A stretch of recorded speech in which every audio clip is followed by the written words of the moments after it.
Hi, it's Gary. Before we start, I want to let you know that I videoed this episode of the podcast, so if you want to see me talking, alongside a couple of little visual things like graphics, etc., head over to YouTube and search EV Musings. Now, on with the show. Hi, I'm Gary, and this is EV Musings, a podcast about renewables, electric vehicles, and things that are interesting to electric vehicle owners. On the show today, we'll be looking at subscriptions.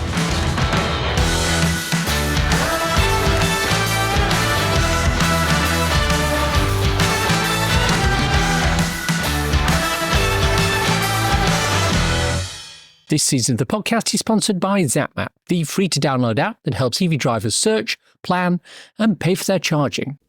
This episode is sponsored by Charge Guru, Europe's EV charging expert, on a mission to make charging simple for everyone. With their fully funded solution for apartment blocks, you can say goodbye to public chargers and hello to at-home charging convenience. Learn more at chargeguru.com/UK or check the show notes for details. Before we start, I wanted to remind you that we've got lots of interesting things planned for later on this season. Episodes on EV fires, living in an apartment with an electric vehicle. We've got more from ZapMap, discussion on battery health, amongst other things. So are you subscribed? Might be worth doing so if not.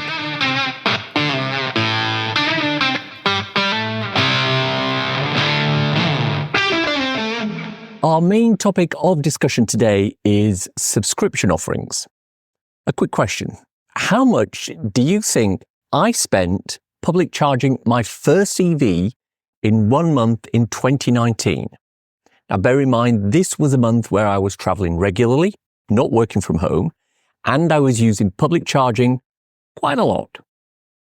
While you think about that, here's a little history. Back in 2017, when I started looking at my first electric car, and 2018 when I took delivery of it, the main UK charge point provider in terms of installed chargers was ChargeMaster, the late lamented ChargeMaster.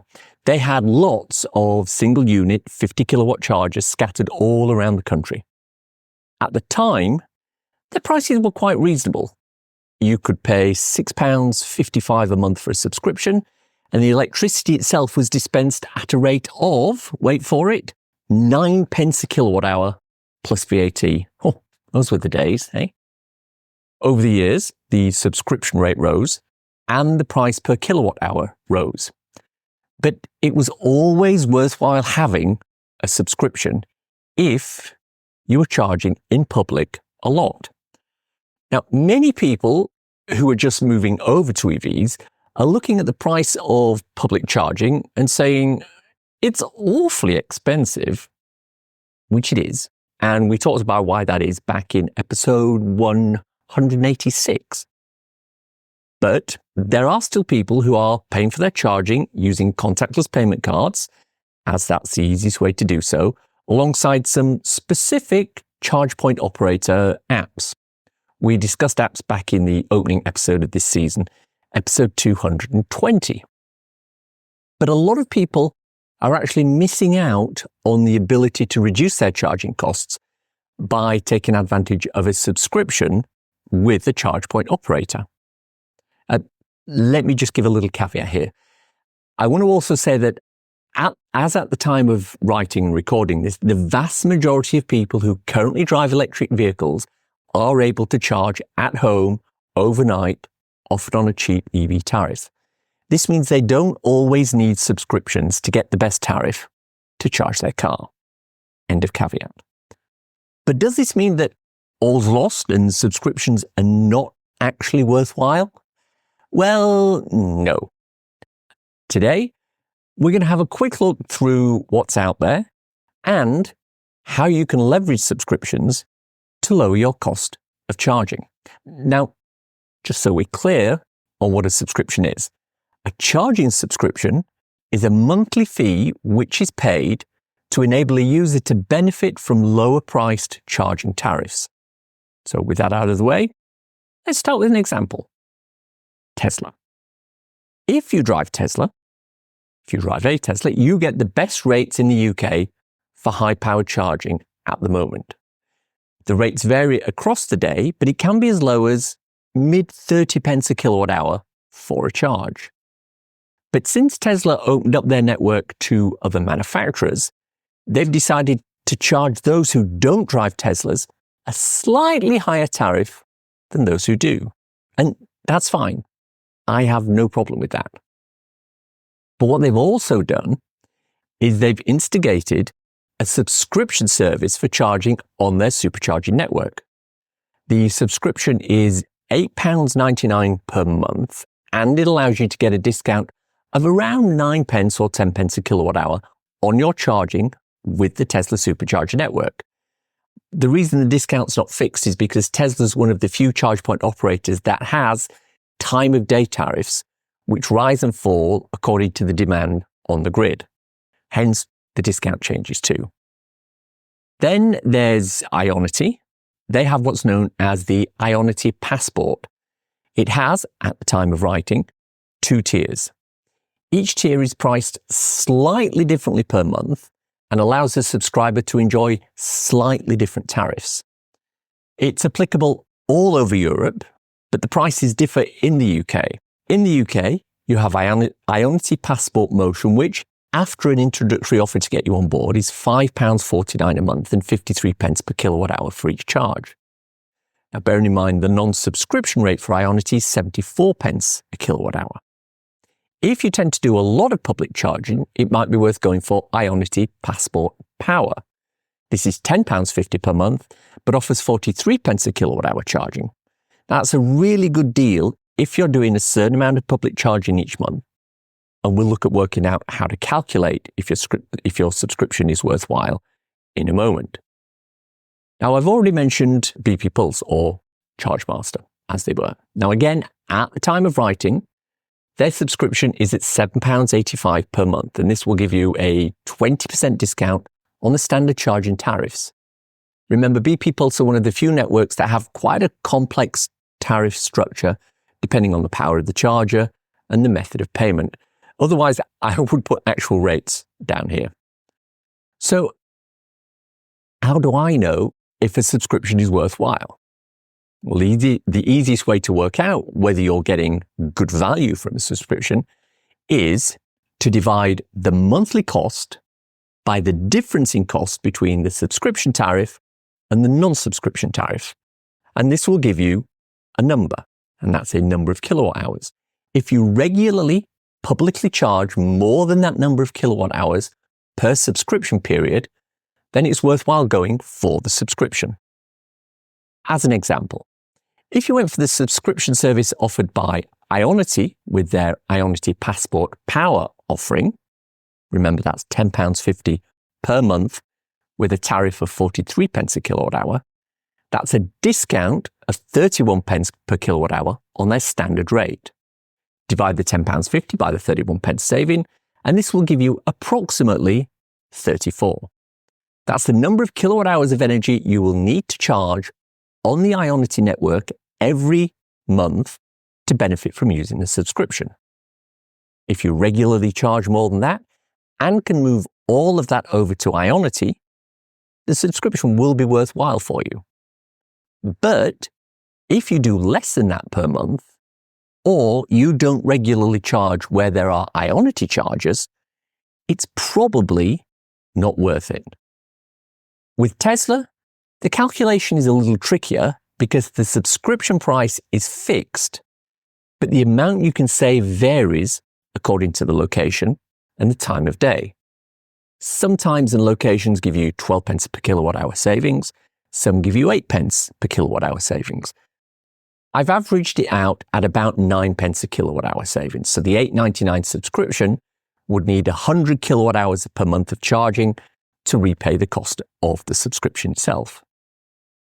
But there are other sorts of subscriptions you can get, and these are not network specific, and they fall into 2 separate groups: OEM provisions and roaming provisions. Let's take a look at OEMs. You may have heard, because I've mentioned it once or twice, that I drove from London to Geneva in June this year alongside a number of other electric vehicles. It was a fantastic journey, the weather was great, we all had a lovely time. But at one of the chargers, we were approached by a Frenchman who, it seemed, had just bought a brand new electric BMW iX2. And he said to me that this was his first time he'd ever charged at a public charger, and he had no idea how to do it. Could I help? Well, of course, I was more than happy to show him how the Alpatronic units worked at this particular rest stop. But what was also interesting to me was when I asked him how he would pay for it, he produced a BMW RFID card. Now, this means that when he bought his car, he was provided with a charging subscription by BMW to help him charge. This subscription may be explicit or it may be implicit.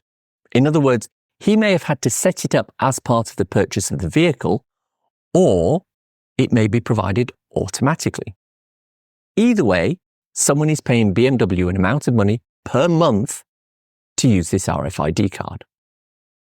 Behind the scenes, this RFID card, or EMSP, as it is known in the trade, is actually a really clever way of doing things. What it's actually doing is it's linking a specific payment method, a card, to a specific payment instrument, a bank account or a payment card, credit card type thing. This then can also be linked into one or more subscriptions as detailed earlier on. For example, Ionity have linkages with all the Audi VW range, BMW, Ford, Genesis, Hyundai and Kia, Mercedes-Benz and Mini. And usually this gives the drivers of these cars access to subscription level tariffs that I detailed earlier on for Ionity. You may know that I run the Volkswagen ID3. VW have teamed up with a third-party provider called Ellie to provide a similar service there. With Ellie, you can opt to pay a monthly subscription and get discounted charges across the UK and Europe. Although if I'm totally honest, the discounts aren't that great. For example, on the first level of paid subscription, which is Drive Plus, it costs £5.99 per month, and DC charging in the UK is 85 pence a kilowatt hour, but Ionity is 53 pence a kilowatt hour. For the higher use level, Drive Highway, the UK DC rates is 69 pence a kilowatt hour, and again, 53 pence a kilowatt hour for Ionity. Now, bear in mind that Ionity is 74 pence a kilowatt hour, so it's not that bad, again, if you're a big Ionity user. I want to move on to roaming apps now. Some of them have a subscription offering, and some of them don't. Let's take Bonnet, for example. Actually, it's now called Charge Anywhere, and it's part of the OVO offering. We spoke with Alex Thwaites, the Director of Electric Vehicles at OVO, in episode 207 last season, so check that out. With what was called Bonnet and is now Charge Anywhere, you can, again, elect for a subscription offering, which they call a boost, and use that to get reduced tariffs on numerous chargers. There are two levels of boost. The first is £2 per month, and it gives you 10% off eligible charge point operators. And the second is a turbo boost at £8 a month, and it gives you 15% off rates. Now, this can drop, for example, a Fastnet tariff from 69 pence a kilowatt hour to a little over 58 pence a kilowatt hour. The final sort of subscription I want to talk about is one that we'll cover in more detail in a later episode of the program. It's a subscription to allow AC charging if you live in an apartment block. Charge Guru have an offering that allows you to have your own charger installed, running off a standard domestic electricity rate, so you're not paying public charging rates. And it's all managed for you by them for a standard subscription per month. Now, keep an ear out for more details on this later in the season. And thank you to Charge Guru for sponsoring this episode. So what can we say about subscriptions? Well, one thing I always hear about public charging is that it's more expensive than petrol or diesel. And my usual answer to that is, if you only charge in public and you only pay the most expensive tariff, then that's probably true. But that's like only filling your petrol car at the expensive motorway service areas and not taking advantage of cheap fuel at places such as the supermarkets. Why would you do that? Exactly. With EV charging, if you charge enough that a subscription would be merited, it means you can take advantage of some pretty good deals. And if you don't charge enough in public to merit a subscription, then surely public charging isn't such a huge expense that you should be able to complain about it, right? I don't have any subscriptions, but then again, I only really charge using public rapid chargers for about 5% of my total usage. Having a subscription for that makes no sense at all for me. But looping back to the question that I posed at the top of the program, how much did I spend public charging back in 2019? Well, I have old statements that show the total charging cost for a heavy month of public charging as £23.19, including the subscription charge itself. Nowadays, I can spend that much on one charge of my ID3 battery between 10 and 60% at a single Osprey charging unit. So things have changed somewhat. Let me know what you think. info@evmusings.com. This season, we're looking at raising the awareness of carbon literacy with our listeners. And one way we're doing that is with the Carbon Fact as read by carbon literacy trainer Anne Snelson. Did you know about 7% of the world's emissions are due to cement? It's a massive producer of carbon dioxide due to lime calcination and the temperature it needs.